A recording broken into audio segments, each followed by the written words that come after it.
Hey there, welcome back to the channel. It's Aja McClanahan, where I help you discover and explore different ways to increase in different areas of your life. Welcome back to the channel. So glad to have you here today. And I am talking about a topic that I have written about. For those of you who may or may not know, I am actually a personal finance writer. So I have written for multiple publications all across the web, and I have covered this topic in a few different ways, one way or another. And I think it's going to be helpful for someone who just needs all the information in one place. So this is not going to be a long video. And in fact, I think it's going to be so helpful that you should check out the related blog posts that I'm going to put below in the description. I have a website, if you don't know, www.principlesofincrease.com, and then /newsletter if you want to get on my email list. But there, I'll put a list of all the things I'm going to mention. So don't think that you have to scramble, get a pen, write all this stuff down. I'll put it in a neat, nice blog post so that you can follow up on some of these items. I'm super excited. And I know I always say that, but I like talking about this stuff. I'm excited because, again, this is something I write about, and it's something that I did some of these things, and the peace of mind that I have about getting my financial affairs in order for my mini-me's, it's really priceless. So today I am talking about DIY estate planning.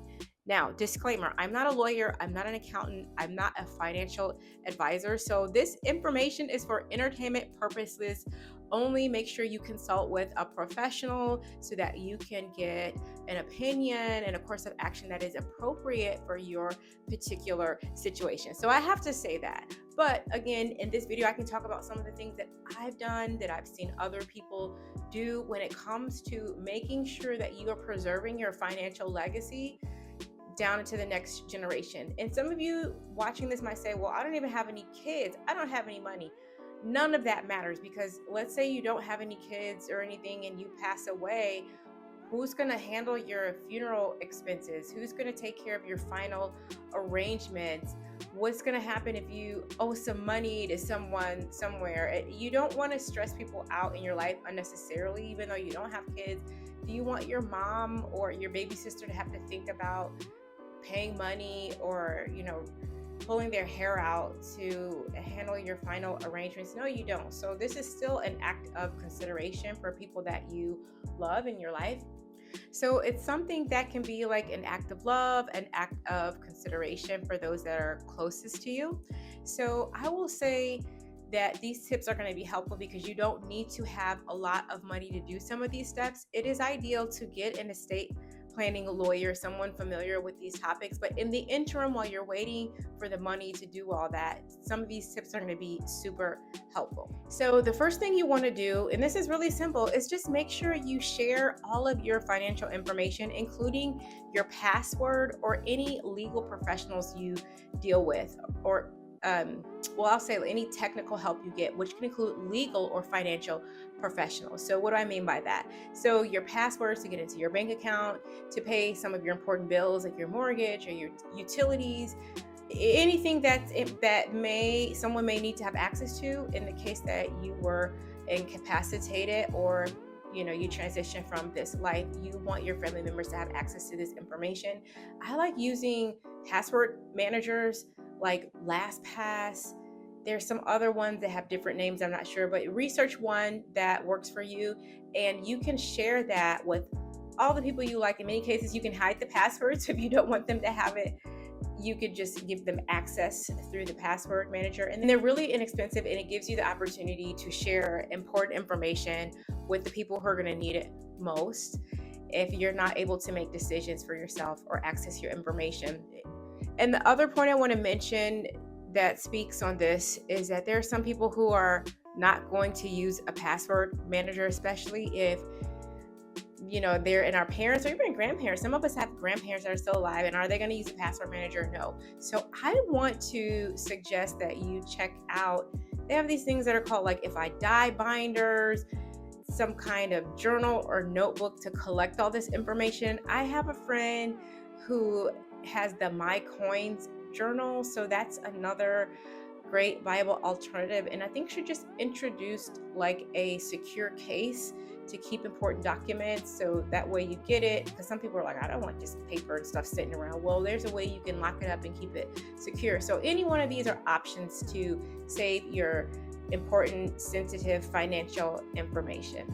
The next thing you can do is create kind of like a financial roadmap, and that just tells everybody like the long and short of what's going on with your finances. So if you have things on auto pay, you need to annotate that somewhere.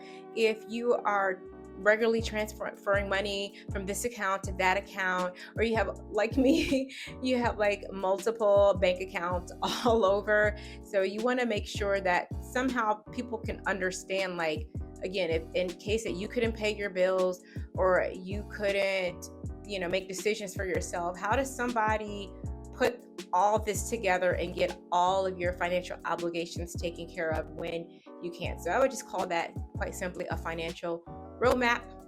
So your financial roadmap, again, it doesn't have to be like super long. It'd be a couple of paragraphs. You could do a spreadsheet that just lists out your different accounts and what institutions you hold them at. So it doesn't have to be something like big and overwhelming. And I would suggest that you go over this with your family members, and they'll ask questions to prompt you so you know what additional information to put down. And the next thing is super easy, and this is just updating your beneficiaries. So making sure that if you have any type of health or any type of life insurance policies, make sure that your beneficiaries are updated in case you've had some major life events, like maybe you've gotten remarried, you've gotten divorced, you've added kids to the equation, you have minor kids that have advanced into the age of majority, lots of different reasons to update your beneficiaries. And this is not just for life insurance, it's also for your bank account. So depending on how you want to leave this money, you can simply, I think it's called POD, pay on death. So you can say, hey bank, this is who gets my money in case that I die. And in many cases, this can help you avoid lengthy court battles and probate processes. So, and I'm not super sure about that. So again, verify all this with a lawyer and an accountant, but I understand that's how it works. Alrighty, and before I head over into the next thing you need to do, please take a quick moment to hear a brief message from one of my channel sponsors. If you're a digital nomad or like me, spend lots of time traveling, listen up. What I'm about to tell you will change your life. Introducing Genki, the ultimate health insurance for world explorers just like you. Imagine roaming the globe without a care, knowing you're covered for any medical emergency. From scooter mishaps to tropical illnesses, Genki's got your back. With instant sign-up and quick claims, you can focus on your adventures, not paperwork. Don't let health worries hold you back. Choose Genki and travel with confidence. To get your free quote, just screenshot the QR code that you see here, or check out the link in the description below. The next thing you want to do is insure what matters. So, gosh, it seems like we pay for insurance on so many things these days. I would say at minimum, have a life insurance policy that perhaps could pay off your house, for your children if you want them to inherit property, or take care of any minor children. If you don't have minor children, perhaps you could use the money you would have paid on a term life policy. You don't need whole life. Most of you listening don't need that. You could take that money and invest it. But if you have minor children, if you have a house or a business that is going to need an injection of cash or to pay off some debts, then ensuring those things are going to be important. I just did a video on maintaining the proper amount of health insurance, especially if you are self-employed or you're some type of freelancer, you don't get a W-2. I use health sharing ministry, which is called MediShare, and I also use Genki, which is like travel insurance because I travel frequently outside of the US. And obviously, if you have a job, you're going to make sure you have sufficient coverage for your employer-sponsored healthcare plan. So there are other different types of insurance that you can get, like key man insurance if you own a business. So I would definitely say you should talk to your insurance agent or broker to find out where you may have gaps in coverage and take care of those things right away. Okay, so the next thing that you want to do is you want to plan for health decisions. So They may call them different things in different states, but they can be like a living will, advance directive. But this basically says what happens to you and who makes decisions if for some reason you can't do that for yourself. You become incapacitated. You also get to determine ahead of time what level of care you want to prolong your life, depending on the quality of life that the doctors are predicting for you based on certain conditions. So you don't have to have people fighting at your bedside about what's going to happen to you. You can take care of that ahead of time. And there are templates that you can get based on the state that you live in. Also, if you have a hospital or healthcare system that you frequent, usually they also provide templates. So if you know if something happens to you, you're going to X, Y, and Z healthcare system, they usually have templates that you can grab from their website, sign off. In some cases, you may need to get them notarized, and that can kind of button some of those issues up ahead of time. Again, the best thing is to work with a lawyer who can customize this for you, make it very general so that it applies to any doctor, any healthcare system. But this is a start. Okay, so this is what we're talking about: DIY planning. When you don't have the money to hire a professional, this is what you can do until you're waiting to get all that done legally and professionally.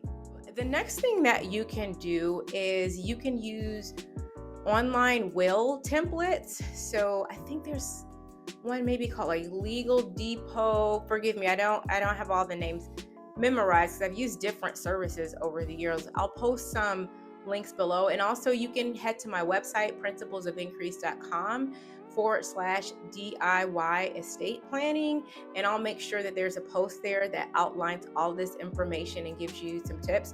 But you can go to like freewill.com. There's tons of templates that you can pay for, you can customize, they're free.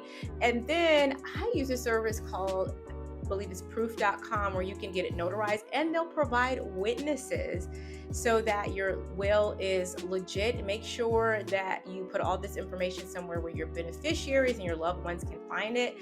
You can get a subscription to Dropbox or Box.com, or you can use free Google Drives, and just make sure you share that so everyone has all of this information I just mentioned, including your will. And then the last thing that you could do is save up money for professional help. So these things can be helpful in a bind, and they're better than doing nothing. The very best thing you can do is seek out professional legal help, such as an estate planner that is licensed to practice law in the state where you reside. So hopefully this was helpful. This was kind of like exciting to share because I've been waiting to get this out. I already have an Instagram post about it. Maybe I'll link it below.